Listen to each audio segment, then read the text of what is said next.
Welcome to RAIN, the Real Estate Investor Growth Network with your hostess, Jen Josie. Join like-minded real estate investors and accelerate your business towards greatness. You will hear step-by-step strategies for success, interviews with real estate rock stars, and we will dig deep into past projects where we bear it all, including the good, the bad, and some just plain ugly. So get excited. Here's the bestower of badassery herself, the real Jen Josie. Listener discretion is advised. Hi, and welcome back. I'm Jen Josie, creator of RAIN, the Real Estate Investor Growth Network. Whoop, whoop. Whoop, whoop. Whoop, whoop. On today's episode, we have a guest that will be sharing one of their past projects. We will let you decide if it was good or bad or just plain ugly. But before we begin, here's today's Badassery Bestowment, my little badass gift to you. The topic for today is sizzle features. When you are rehabbing a property, it is always smart to add some type of sizzle feature to make it stand out from all the competition. Standard examples are like pot fillers, rain shower heads, hidden safes, motion-censored lighting, water features, etc. In one of our lower-end flips, we replaced the bathroom faucets with ones that lit up when in use. I found those bad boys on clearance and the buyers loved it. It's especially important to include sizzle features on problem properties. We had a flip one time with a very steep driveway. To distract from the driveway, we decked out the backyard with bright flowers and a very cozy entertainment area around a fire pit. So during showings, potential buyers would drive down that steep driveway only to have their breath taken away when they saw the backyard oasis. So for a little extra money and attention to details, you can send your rehab to the top of the buyers list by adding just a little sizzle. Now, on to today's episode of the Real Estate Investor Growth Network podcast. We have with us a very dear friend and RAIN member, whoop whoop, Devinne Bravoco. Welcome to the show, Devinne. Thanks so much for having me. I love to be here. Oh my gosh. You know, I owe all this to you because you pushed me out of my comfort zone and got me into doing a podcast. So I truly appreciate you. And thank you. We don't even have to get into it, but just know that you are such a badass in my personal life. I love you to pieces. So welcome, Devinne. Give the listeners a quick background on you. Well, thanks so much. First off, I'd love to be involved with anything Jen Josie, so I'm so grateful to be here today. Yay! Yes, thank you. You've changed my life in lots of ways too, so it goes mutual. So I am excited to be here, though. My name is Devinne Bravoco. I am from Just Divine Properties. I came from the hospitality world in Manhattan and was an event planner for 7.5 years after graduating college.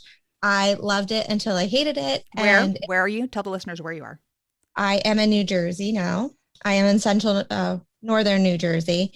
But I left my corporate job after 7.5 years, quit, and we started our real estate investment business. And it's been about 3.5 years for me and my fiance building our business. We both quit our corporate jobs and started over and just dove right into it. Weren't you working in Manhattan or something? Yeah, I was working in Manhattan as an event planner for a financial firm and planning and traveling across the country domestically only, but planning events for our CEO, CIO. I was doing a bunch of events for our portfolio managers and financial analysts. So I was all over the place and always wearing my stilettos and little dresses. And now I come here today with no makeup and I'm in workout gear and it's the best feeling in the whole world. I can't tell you the last time I put on a pair of high heels. I was like, ugh, my closet is full of sneakers and flip-flops now. I even have like my work flip-flops. So just so I don't get my regular flip-flops dirty. Obviously. So yeah, I hear you. So yes. I've also interviewed your fiance, Justin, on a previous episode. But one of my favorite things that I like about you guys is your business name. So it's just cute. Like, tell us how you got the business name. Thank you. Yeah. So my name is Devin, but it's spelled weird. Spelled differently. It's Devinne. And so growing up my whole life, no one ever pronounced my name correctly. I get Divinity, Divine. I don't even know what else I get. Honestly, I like it because like for me, then I know if that person actually knows me or not. Like, but sometimes they'll pretend they're like, "Hey, Divine, can you blah blah blah?" And I'm like, "That's not my name." But yes, we'll go with it. So it's fun for me. And then obviously Justin's name. So we kind of played off of the two of our names, trying to figure out what we wanted our business to be. Justin's actually much more creative than he pretends to be. And he came up with Just Divine. So I like it. So Just Divine Properties, we have a couple different LLCs like Just Divine Homes. We have all different plays on Just Divine. And our logo, or our motto, I guess you should say, is Live Divine. So we're always trying to create like a Live Divine lifestyle, a divine, yeah. I love Anything it. divine. Yeah. I absolutely love it. Thank And you. we met through an educational program, and I actually met Justin first. And it was Yes. funny. Yeah. So I challenge myself, and this is great for the listeners too. Whenever we're at, these boot camps or anything where you're meeting with a bunch of people, and it's a real estate investor event, I challenge you to find a random stranger and invite them to lunch, because you're sitting in a, hotel, not room, a hotel. What am I trying to say? Conference room. Conference room. Thank you. You sit in a hotel conference room. You're with hundreds of people around you, and everybody gets up to leave and go to lunch at the same time. And I just started it, and it just has been so beneficial for me. So I saw Justin. He had like tattoos and, cool hair. And I was like, I'm picking that guy. So I just grabbed him like, hey, you want to go to lunch? And he's like, who's this crazy white chick? So we just grabbed him. We went to lunch, and then I ended up meeting you later because you were the girlfriend at the time. I said, can my girlfriend come along? And where did we go? Do you remember what restaurant we went to? Hooters. And I will never, ever forget that time. You Hooters. were like so much energy. And I'm this little girl, like, what is going on? Where are we going? And like Justin and I, like, obviously we're social, but like, I give you a lot of credit for like pushing us out of our comfort zone too. Cause Justin's like, do you want to go to lunch with this couple? And blah, blah, blah. And speaking a mile a minute, I'm like, I don't know what you're talking about. Okay. Yes, let's go. And then I don't remember. I think you drove us because we had flown there and you drove us and we went to Hooters and I'm like, what is going on? But you were so welcoming and nice and cool. And it was just such like a breath of fresh air to also get out of that hotel, get out of like the stuffy conference room, not eat like, I don't know, weird food. Yes, And exactly. yeah, so it was very nice. And who doesn't like Hooters? Come on now. So I agree. that's so funny. All right. So on today's episode, we are talking about one of your past projects. And by the way, listeners, Devin and Justin, they're celebrities. They were actually featured in an infomercial for the education program I was telling you about. And totally impressed with these two. And Devin taught me that it's not called a new build, it's called a rebuild when you have an existing home and you tear it down. And so thank you, Devin, for correcting me on that. But I want to hear about one of your past projects. So tell me about this property. Yes, yes. So I'm not going to talk about one of the rebuilds. But the fun fact for that one, just so before we get into it, is it's actually when you do new construction, you get taxed differently, and you also have to go through different pieces through getting permits and stuff. So when you do a rebuild and build off of existing foundation and keep a wall or two, you don't have to go through all of that. So it's our way of getting around different parts and still keeping part of the house, obviously. I'm so glad you said that because that's so true. And literally, it's like if you keep a wall, Yes. you can just call it a rebuild. So yes, very good. Excellent. All right. So let's hear about this property. Tell us about it. Like how many baths, how large was it? All that fun stuff.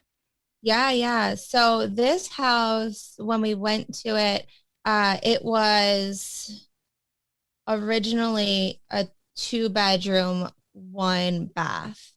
And we knew that we needed to add a second bathroom for it regardless. We wanted it to end up being a 4-bedroom, 2-bath, with a finished attic. So we knew that we had space, and there was a lot of space that I don't think was utilized in the best way possible. So we knew that there was definitely wiggle room for us to kind of get out of it what we needed to, without doing an addition or any square footage in any way. It was just reconfiguring.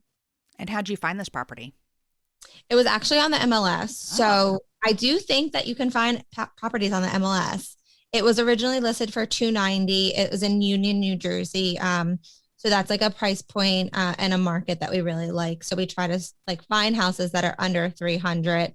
And then we ended up purchasing it for 310, which we were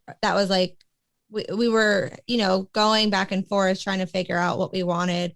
But we didn't want to go over 310. So we were happy at 310 and we purchased it there. And what was your estimated ARV at time of purchase?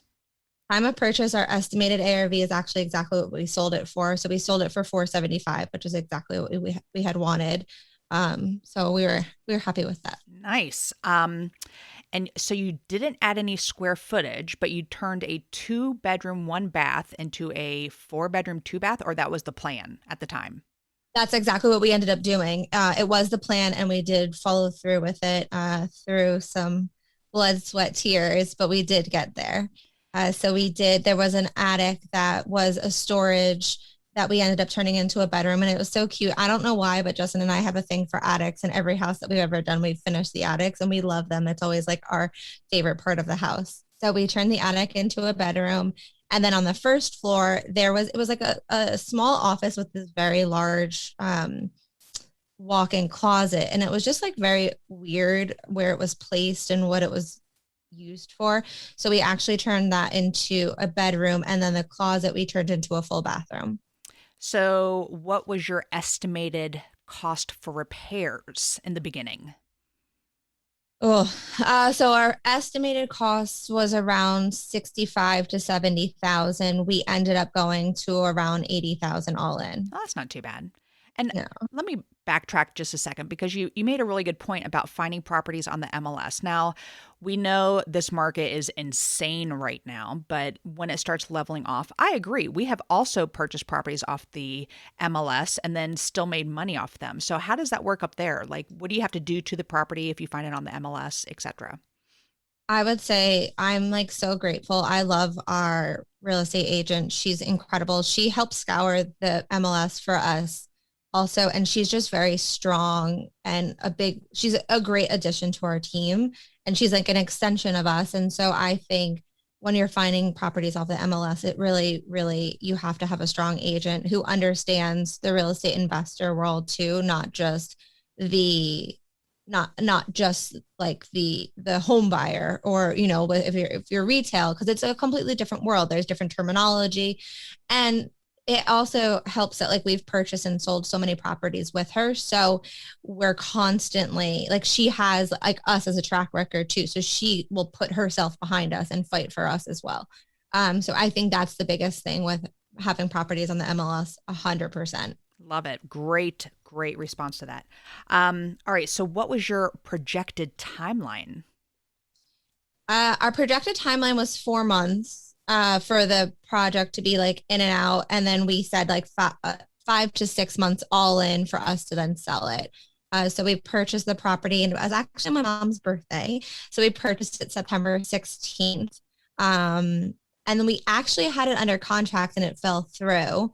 And then we ended up getting another buyer. So we were, even with the new buyer, we were still within the 6 months, which we were happy with, but would have liked the first buyer. But it's nice. Okay. Yep. Okay. Yeah, I hear you. How did you finance this property? All private money. So we had a private lender who lent us 10% 2 points. And he did, I want to say 90% of the purchase price and 100% of construction. And then we had a private lender do like the gap funding. So how do you find these private money lenders? Because I know there's a lot of listeners out there that are like, I'm afraid to ask people for money. So how did you find these private money lenders? I think that goes completely with like the saying of like, practice being uncomfortable, put yourself in uncomfortable situations and be confident in yourself and who you are. If you're producing a great product, people want to get on board. Everyone's out there to make money. It's not that like what we have is different than like what you have, or it's all about, I honestly think it's all about like your ethics, who you are, your morals, what you care about, what product you produce, like how much attention and time do you put into your different products.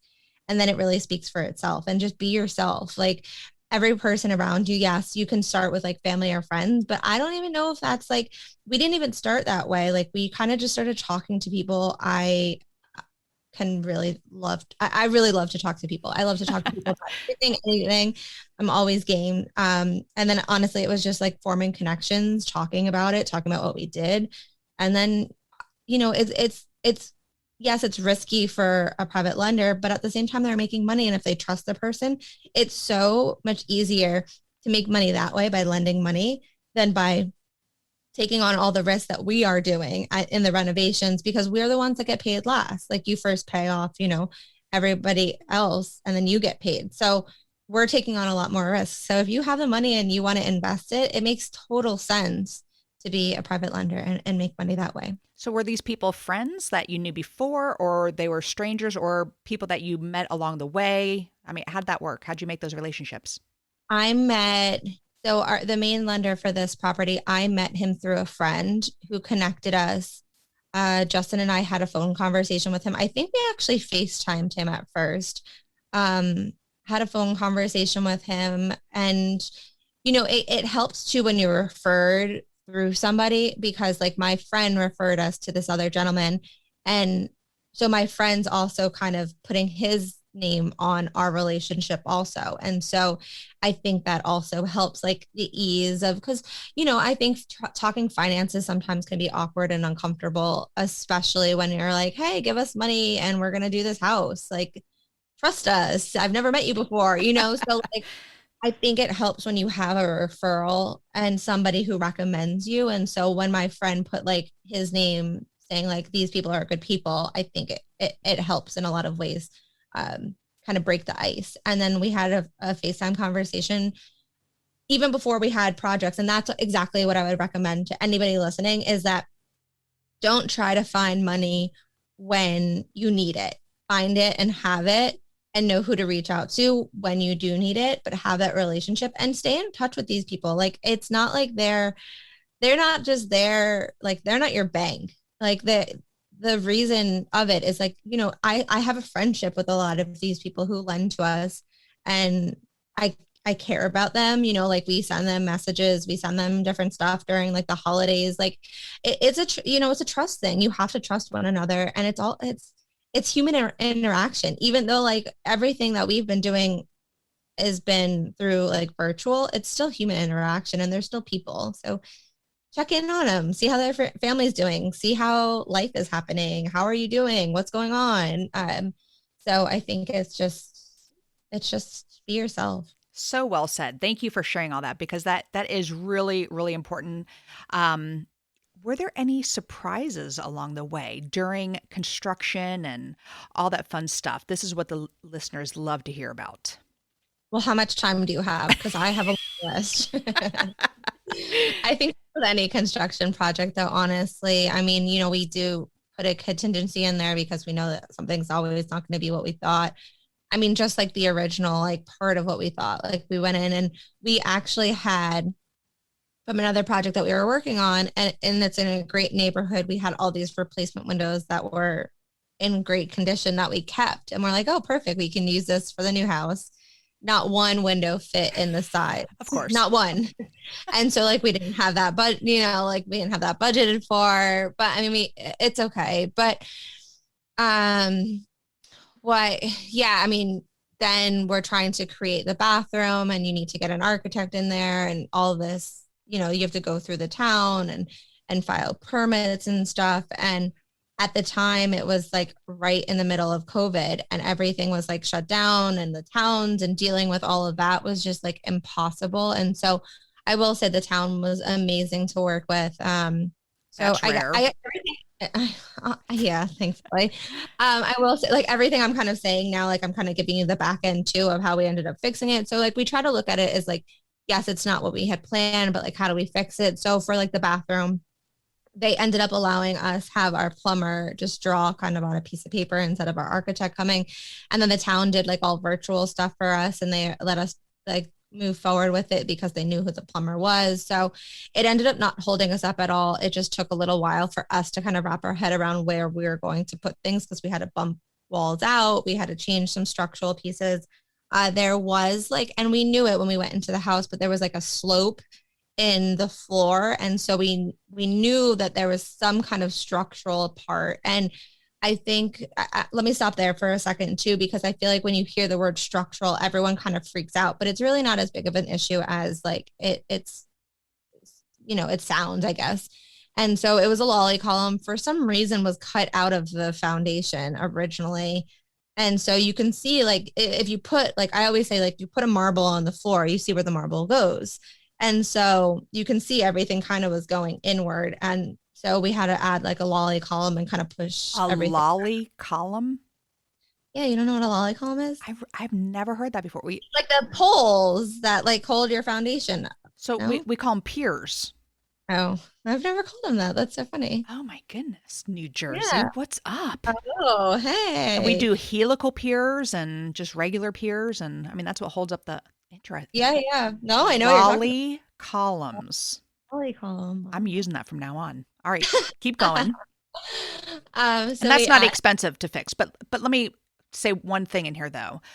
When you are looking at properties, and maybe there's like other people looking at a property, maybe it's a wholesale deal, and you walk in and you're like, oh, there's so many foundational issues in there. And, those are buzzwords. And just like you said, people are like, oh, they freak out. But, or like mold is another one. Like, oh, it smells like mold in here. I say mold is gold because it's not as hard to get rid of. So lolly columns and mold, bring them on. So Exactly. And a lot of people are scared of them. So it actually gives you a benefit, because if you're not scared of it, it's just about like making sure that you have it budgeted for, and that you know what's to come, and you know who you can get in there to do it. So perfect. Yeah, I think it kind of gives you an opportunity there.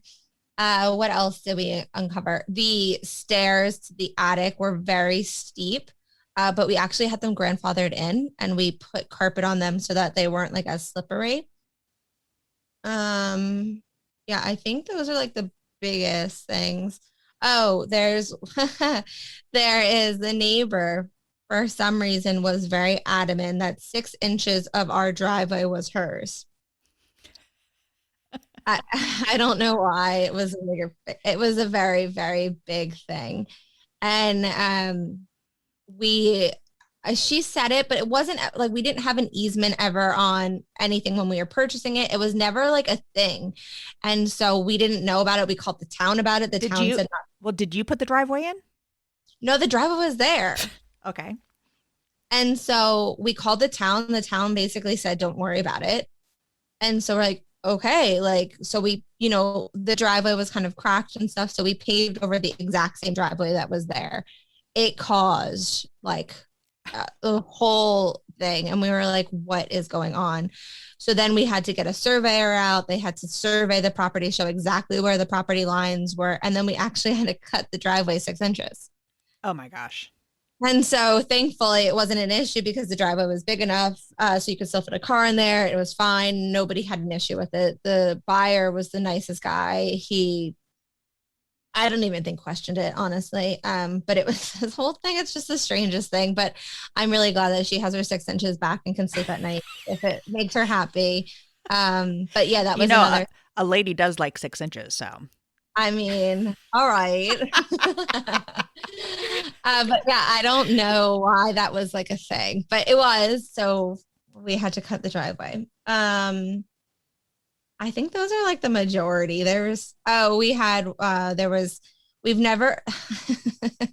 We've never had water in the basement at all. Well, you're lucky. Well, hold on. So never had water in the basement at all in this project. And then there was, so where the old lolly column was, there was like a hole. And so I had said to the contractors, is that hole for something? And they said like, it's from the old lolly column. And so I'm like, okay, great. Like, can we fill that hole then? Like, is it being used for anything? And I would think that the contractors would tell me if there was an issue with that, right? You think? Okay. So they filled the hole. And then guess what? I guess that's where it was like breathing. And so now because it was stopped, we came into the house and there was like a foot of water in the basement. Oh my gosh. And so then they put a sub pump in the highest the highest section of the basement, because when water is draining, it goes to the highest part, Of right? course. Yeah. That's where the marble rolls. Yeah, exactly. So that was like, it worked perfectly. So now we had two sub pumps in the basement, and I was like, well, this is not going to work well. And so then we kept getting water. And I'm like, guys, we've never had water in this. And they're like, well, you told us to fill the hole. And I'm like, okay, this makes me irritated. And so anyway, we ended up bringing in our other contractor that we work on with other projects, and he put a French drain in for us. The town was okay with it. All the attorneys were okay with it. And it actually worked out much better for the buyer. And he didn't question anything on it. He was happy with it because obviously it makes it better for him. So we took the other sub pump out that was higher, and then we installed a French drain around the whole basement. And so I guess to go back to the original part of saying that we were over in budget, it was stuff like that came up that we were not expecting. Gotcha. All right. So we've kind of already hit some of your final numbers, but let's go over it again. First of all, how long was it on the market when you sold it? 2 days. So the first offer that we took was, I think, also 2 days actually. So we took an offer. It fell out throughout the process, and then we put it back on the market and took another offer within 2 days. All right. And then during their inspection period, were there any issues? Yeah. So the first one, there were. So the water was an issue, obviously. There was like a few other things that came up. It just like, I don't know. It wasn't like, I think when you're a first time home buyer, a lot of words scare you. And so to me and Justin, we're like, it's not a big deal. Like, we'll fix anything that you see. Like, basically we want to make sure like your house is sound, but they, I think that they were scared. And so we just let them out of the contract and was done with it. So we ended up hiring a different contractor, brought a different contractor in, and fixed a lot of the issues because it just was easier, and we trusted him and moved forward. Gotcha. All right. So final numbers here. You said your estimated repairs were at 70 or something. What did you say? Yeah, like 65 to 70, I think we were estimating it to be. It ended up being 80. Okay, not bad. And the interest that you paid, you said 10% and 2 points. And by the way, 2 points represents 1 point represents 1% of the overall money that you borrow. So that would be 2% of everything. What did you end up selling it for? We sold it for $475. All right. So here's the big number. What did you make off this property? We made $71,000, which we were very happy with. Woo! With a quick great. I'm trying to hit my cha-ching. Can you hear that? Okay. Awesome. Great job. And, after completing this project, do you do anything differently now? I mean, with your lally columns and... I think the biggest thing that we learned from this project is continue to surround yourself with people you trust, people that have the same morals, work ethics as you. I think it's very important. We got into this business because we wanted to choose who we surrounded ourselves with. So, our other contractor came to our rescue when we needed him. He dropped everything, was there within like hours, helped us tremendously. So our biggest takeaway is like, know what you're good at and know who's in your court and keep those people close to you at all times. Awesome. All right. So thank you for sharing that. And that is definitely a win in my book. All right. The second half of the podcast, I like to have the listeners find out what makes you a badass. And I use the acronym BADASS. So the first letter is B for book. What is a book that has made a huge difference in your life? So I think everyone's probably would choose this one. So I'm going to give you two. The Okay. first one is Rich Dad Poor Dad, because that is like, I feel like the Bible to me. It's The what purple changed my life. Bible. The purple Bible. Exactly. Exactly. It's what changed my life. It got me into real estate investing. It made my mind start thinking differently. I think the other book that I would choose is The Obstacle is the Way by Ryan Holiday. It just shows you, it's a quicker read that I read very often. I love all of Ryan Holiday's books. And it just shows you like, even like in real estate investing, you're always going to hit different obstacles. That's not like, you can't plan for everything. And it's just saying like, just push through, like figure it out. You can keep going and sometimes choose that way. You learn more. I've never heard of this author, so I gotta check him So out. good. So Yeah. good. Have to. Awesome. The first A in badass is advice. What is the best piece of advice you have ever received? I'm going to say my mom, and I'm going to say it was be true to yourself and never forget who you are, where you came from. And I think that I use that in everything that I do. I only surround myself with people I want to be surrounded by. I, have taken so much negativity out of my life because it wasn't worth it. It wasn't doing anything well for me. And, even like if I talk to my mom about different people that we're working with, and she'll be like, Devin, the thing that you always told me was like, you wanted to be surrounded yourself, like surround yourself with people that you wanted to be around. Like, why are you doing this if this person's giving you angst? And so I would be like, like I love it, but like sometimes I'm like, why is she always right?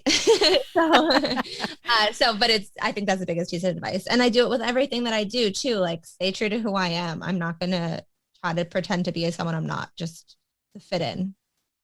Awesome. I love that. All right. The D in badass is drive. What drives you to be successful?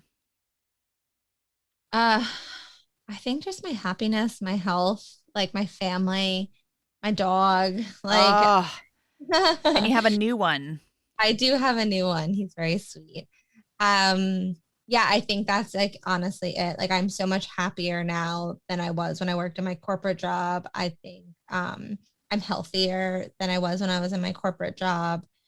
So I'm just I feel like that's something like you can't ever get back. Like that time. So live So it right. true. So true. All right. The second A in badass is aspiration.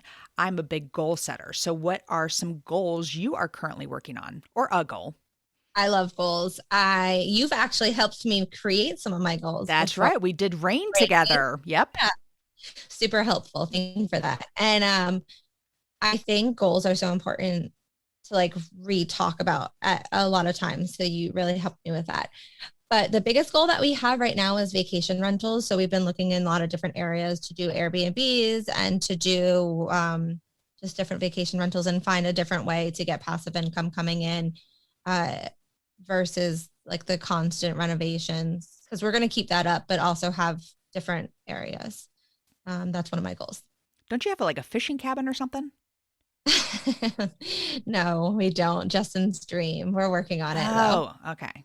We're working on it. I swore he told me about a fishing cabin, or I guess he just frequents one. We did have one under contract that we were going to move forward with. And then the timing just didn't make sense for us. So we do we do have it on the horizon. It's coming. Very nice. All right. The first S in badass is systems. What are systems that you have in place to help you achieve success? Yeah, I think systems are huge. And I am like a really big systems and processes person. And sometimes I don't do it for myself and I kick myself for it afterwards because that's, I think, when problems help or when problems arise. So systems, I mean, we have checklists for almost everything. We have different team members that work on different projects or different pieces of the projects, which really helps with a lot of things. We have, I don't know, I would say the biggest thing, honestly, is to-do lists, checklists, and making sure like we're following up with everything. Yeah, I'm famous for saying, oh, I don't need to write that down. I'll remember that. I'm Uh, famous. And then immediately forgetting what the hell I was just talking about. So, yeah, super important. All right. The last S in badass is success. What does success mean to you? I love this question. I love it so much. I think success for me is happiness. Like it's more like, what do I wake up and want to do every day? How can I be like the best person for myself, for my family, for Justin, for, everybody. And really, I don't think of success as like a monetary thing. Like, yes, does like financial freedom help you, in different ways, 100%. And we're working there. But I think like I wake up happy. I wake up loving what I do. I wake up loving like my life that I've created, the people that surround me, the people that, support me, cheer me on. I'm very grateful for that. So I feel that is bigger than anything monetarily. I love it. And I am grateful for you and our friendship. So, Yes. and Hooters and lolly columns. So how do the listeners find you online if they want to see some of your work, or maybe if they're in the New Jersey area? How do people find you? Yeah, you can find us. So we're on all different social medias at Just Divine Property, Instagram and Facebook. We are heavily on Instagram. We have a website, www.justdivineproperties.com.